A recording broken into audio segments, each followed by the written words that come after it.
may trauma itong person mo. Pero nakikita din natin na merong meron siyang feelings sa'yo. Pero marami siyang takot, no?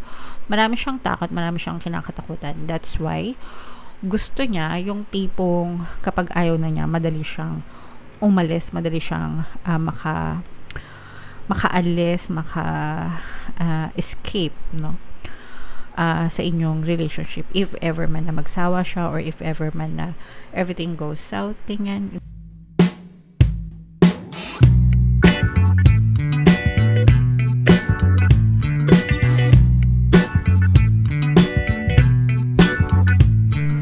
Hello guys, hello Aquarius, welcome back to Pinay Pixie Tarot.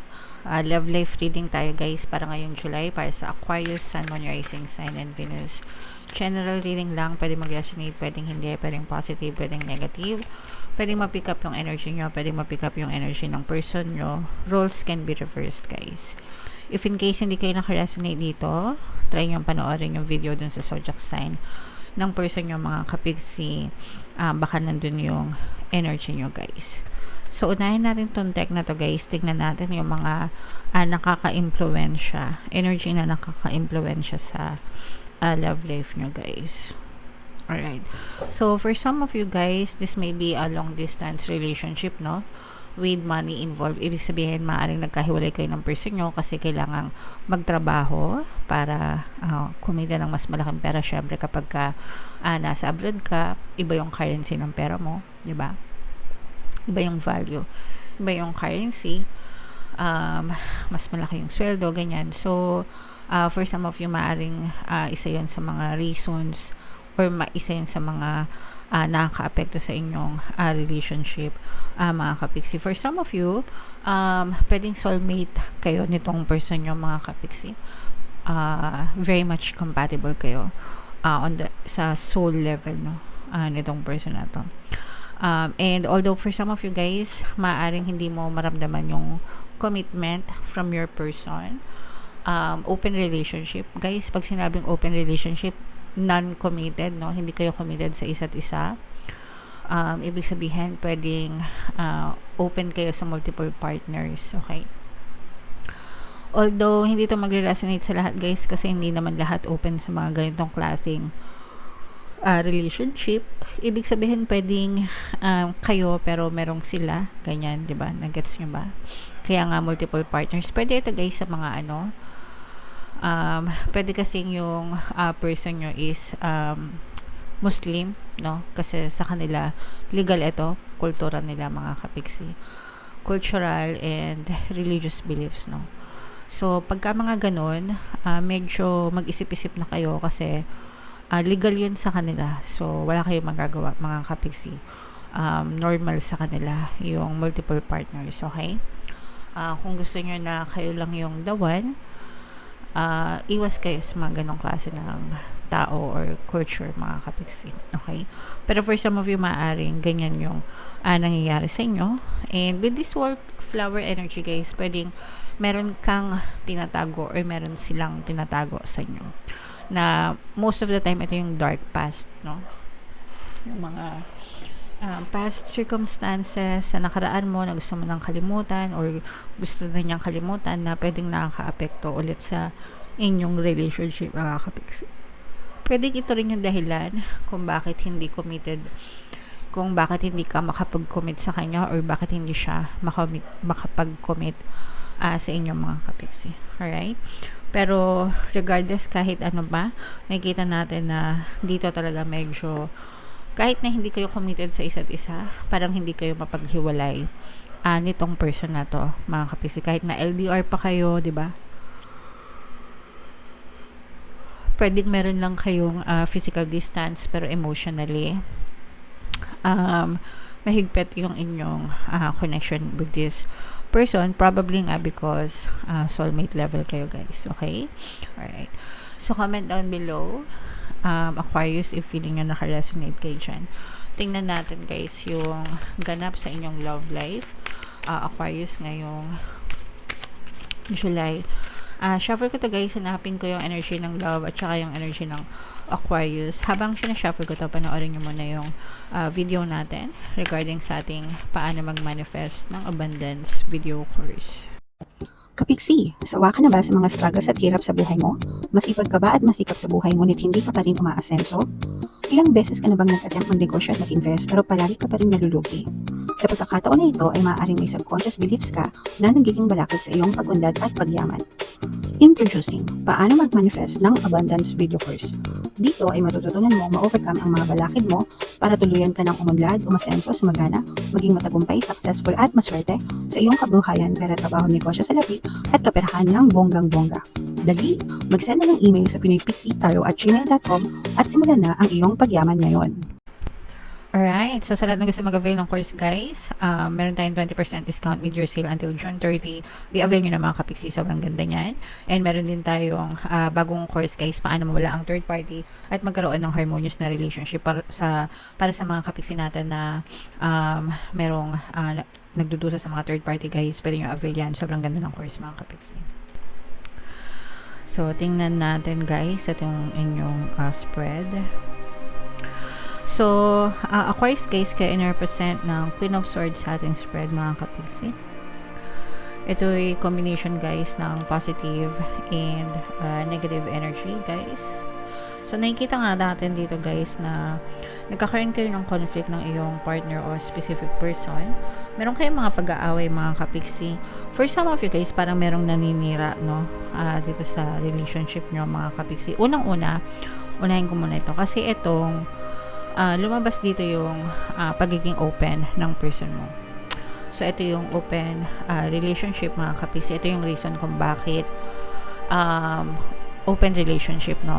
Yung person mo, lumabas dito yung hindi siya committed, hindi siya nagpapakita ng commitment sa inyo. Pwedeng no label kayo guys nitong person mo. And gusto niya, gusto ng person mo, malaya siya, no? Malaya siya. Ayaw niya nang natatali siya. Gusto niya marami siyang option. Gusto niya may mga choices siya. Gusto niya yung tipong kapag ayaw niya sa'yo, meron siyang ibang pupuntahan, ganyan. Kapag nag-aaway kayo, meron siyang ibang libangan. Ayaw niya na parang nasasakal or ayaw niya na parang nakukulong dun sa inyong relationship. And yun yung pinag-aawayan ng mga kapiksi. Okay? Yun yung pinag-aawayan nyo at saka parang meron nagkukontrol din, no? Dito sa person nyo, mga kapiksi. Pwedeng you're trying to control the person, guys. Parang, I'm sensing na yung iba sa inyo at least, no? Parang kinokontrol mo siya, pero the more na kinokontrol mo siya, the more na nagpupumiglas itong person mo. Kasi nga, ayaw niya ng commitment, okay? Ayaw niya ng commitment or takot siya sa mga commitment, mga kapis. Etong person mo, guys, meron itong traumatic past na hindi pa siya naka-move on, no? Probably yun yung reason kung bakit non-committal itong person mo. Ibig sabihin parang baka na-experience niya sa kanyang past childhood niya, ganyan, na baka palagi nag-aaway yung parents niya, mga ganyan-ganyan, or baka may mga kakilala siya na nag-fail yung relationship, ganyan-ganyan. So, ayaw niyang ma-experience yun, mga kapiksi. Kaya medyo may trauma itong person mo. Pero nakikita din natin na merong meron siyang feelings sa'yo. Pero marami siyang takot, no? Marami siyang takot, marami siyang kinakatakutan. That's why gusto niya yung tipong kapag ayaw na niya, madali siyang umalis, madali siyang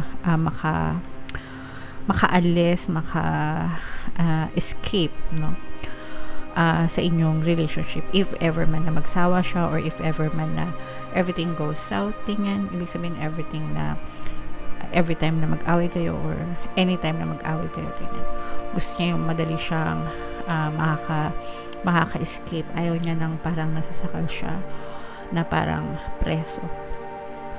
Meron dito, tsaka medyo immature pa itong person nyo, no? So, pwedeng mas younger sa inyo guys, pero pag sinabing immature, parang bata mag-isip or hindi pa masyadong, siguro nga kasi hindi siya committed sa relationship. Pero ito guys, parang naghahanap din siya ng I'm sensing na itong person na to parang hindi pa niya nakikita, parang hopeful siya na makita niya yung tipong spend the rest of his time with, yung tipong gusto niya magkapamilya, gusto niya magsettle, no? Pero parang hindi pa siya, iniisip niya yun, no? Kumbaga parang meron siyang ganong klaseng vision, or meron siyang ganong klaseng gusto, pero parang siguro hindi niya yun nakikita sa'yo, kapiksi, okay? Or baka takot siya sa commitment, mga kapiksi. As of now, parang hindi pa siya ready, okay? Kasi yung pagdating sa emotions guys, masyadong mababaw, hindi malalim yung kanyang emosyon pagdating sa inyo, okay? Sa inyong love connection. So meron ditong presence ng earth signs, Capricorn, Taurus, Virgo. So for some of you, maaaring may earth element kayo sa inyong natal chart, or sila maaaring may earth element din sila, earth signs, okay? So comment down below guys if feeling nyo naka-resonate kayo. In case na hindi kayo naka-resonate dito guys, try nyo panoorin yung video dun sa zodiac sign ng person nyo, baka nandun yung energy nyo. So tingnan natin to guys. Ito yung mga love messages para sa inyo. Love messages, love advice. So ito, unrequited feelings, no? Ibig sabihin, one-sided. There is not enough love. Close up natin. There is not enough love to keep this relationship going in a healthy way. So unrequited guys, ibig sabihin ng unrequited, one-sided. Mas mahal ng isa yung isa. So hindi nasusuklian. Most of the time, kung sino yung nanonood ng tarot, no, sila yung mas nagmamahal. Kaya nga sila nanonood ng tarot readings kasi gusto nilang malaman, no, yung energy. So kung ikaw ito, ibig sabihin mas mahal mo siya kasi sa mas mahal ka niya. Pero based dito sa energy na to guys, nararamdaman ko na mas mahal mo siya. Okay, so check nyo na lang. Pwede naman magkabaliktad guys. Again, roles can be reversed pagdating sa love reading kasi parehas energy nyo pwedeng ma-pick up and pwedeng magkabaliktad yung roles. Okay, another message for you, Aquarius. Open your eyes. Open your eyes. If someone shows you who they are, believe them the first time. Okay, so kaya nga meron tinatawag na first impressions last, diba? Kung ano yung first impression mo sa kanya, most of the time, yun na yun, okay? Actually, titiin mo yun, no? But it doesn't mean hindi sila pwedeng magbago because everything is changeable and malleable. Even mga tao, guys, pwede magbago. Kaya hindi ako naniniwala dun sa pwedeng ganun. Dati may belief ako na ganun, no? Na once a cheater, always a cheater, diba sinasabi nila? But I don't believe in that and on that anymore kasi naniniwala ko na everybody can change, no? Everything is changeable and malleable, mga kapiksi, okay? So even dun sa person mo, kung pwede silang magbago, if gugustuhin mo na magbago sila, if tatanggapin mo yung bagong perception about them, mga kapiksi. Pero most of the time, it's the first impressions talaga, okay? Yun yung truth na tinatanggap nyo about them, right? And then yung last message, Aquarius, love your shadow. Ito guys, oh, diba, lumabas kanina dito yung wallflower. Ito yung shadow, mga kapiksi. Sometimes ito yung mga past natin, yung mga flows natin, itong wallflowers, ito yung shadows, okay? So if ikaw ito, mga kapiksi, you have to love your shadow. Accept and work with the flaws in yourself so you can learn to accept others as they are. So ito yung tinatanggap mo kung sino ka, even yung mga past mo, no, yung mga mistakes mo kasi sometimes, di ba, lalo na kung medyo bata-bata pa tayo, meron tayong mga nagagawang maling desisyon dahil sa pag-ibig, di ba? But that's part of you. That's part of who you are, who you were, di ba? So sometimes tinatago natin yon dun sa ating present partner kasi baka hindi nila matanggap na ganun kaganyan. Pero just be honest and let them know na it's already part of your past and natuto ka na doon. And you should love yourself as a whole as well. Hindi siya kabawasan sa pagkatao mo. Meron talagang mga ganon na may mga pagkakamali tayo, but sometimes dahil sa immaturity natin, di ba? Pero kung hindi mo tatanggapin yung sarili mo, hindi ka rin matatanggap as a whole ng other person.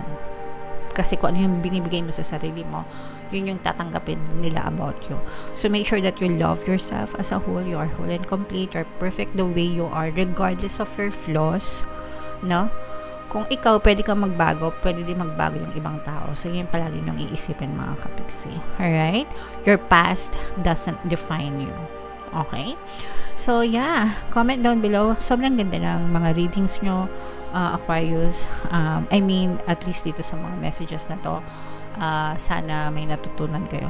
And, yeah. Comment down below if naka-resonate kayo dito sa love life reading na to, mga kapiksi. Again, if di kayo naka-resonate, panoorin yung video doon sa zodiac sign ng person nyo. Baka nandun yung energy nyo. Ito yung ating mga relationship subliminals. Guys, ilalagay ko dito para mapakinggan nyo. Ito naman yung ating success stories ng paano mag-manifest ng abundance video course. Click here to subscribe, guys, and click here to join our membership program. Thank you for liking, sharing, and subscribing, and see you again next time. I love you all, guys. Have a nice day. Bye-bye.